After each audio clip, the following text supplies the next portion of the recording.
The German battleship Scharnhorst fired everything she had, outran 2 Royal Navy squadrons for over 5 hours, and still lost. 28 minutes past 7 in the evening, on the 26th of December 1943, she rolled over and went down in the Barents Sea with 1,968 men aboard. Only 36 survived. She is still down there, inverted, broken into pieces, sitting in nearly 300 meters of freezing water off Norway's North Cape. No diver has ever gone inside her. No filmmaker has ever brought back footage from her interior. And under the law of 2 different countries, nobody ever will. I went through the survivor accounts, the Norwegian government's own wreck surveys, and the legal protections filed decades apart just to understand why. This is what I found.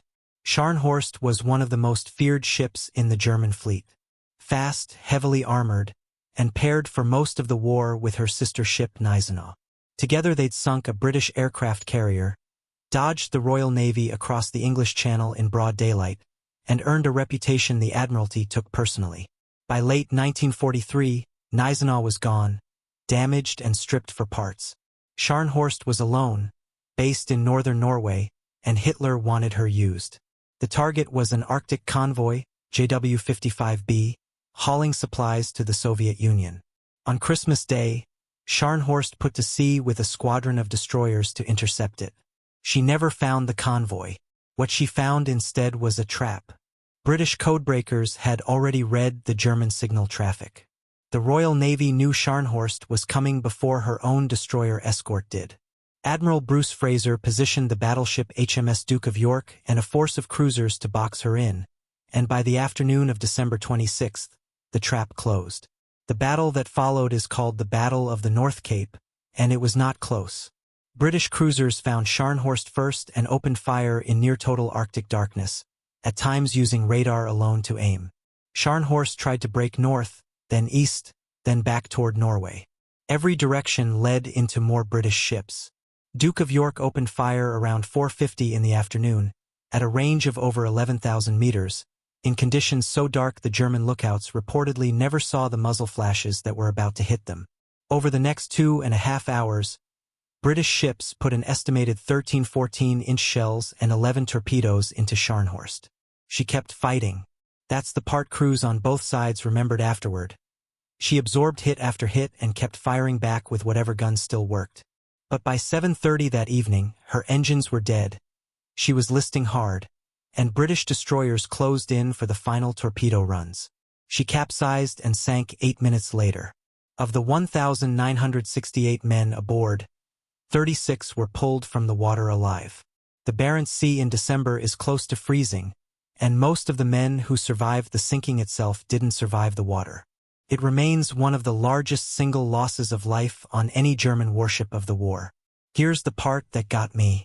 Scharnhorst's wreck wasn't found until October 2000, 57 years after she sank.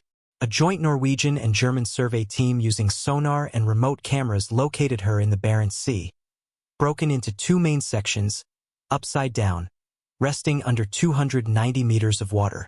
The condition alone would keep most divers out. That depth is well beyond standard scuba limits and sits in a remote, frequently violent stretch of Arctic Ocean. But depth isn't why nobody's allowed in. Law is.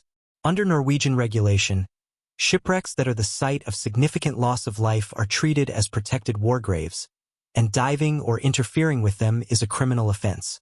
Germany separately classifies Scharnhorst as a war grave and a protected military site under its own war graves legislation, since she remains, technically, a vessel of the German Navy that never surrendered or was decommissioned.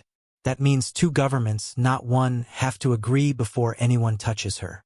And both have said no. The 2000 survey team was permitted to look using cameras and sonar from the outside, precisely because they didn't go in. No hull breach, no penetration, no recovery of remains or artifacts. Even that limited survey required formal government authorization years in the planning. Almost 1,900 men are still entombed somewhere inside that wreck, and under the law of both nations involved, that's exactly how it's meant to stay. Not a monument people visit. Not a dive site with a waiver to sign. A grave sealed by international agreement at the bottom of the Barents Sea. Scharnhorst outran 2 squadrons for 5 hours and lost anyway. She's been sitting upside down in the dark for over 80 years now, and by the law of 2 countries, she'll stay that way.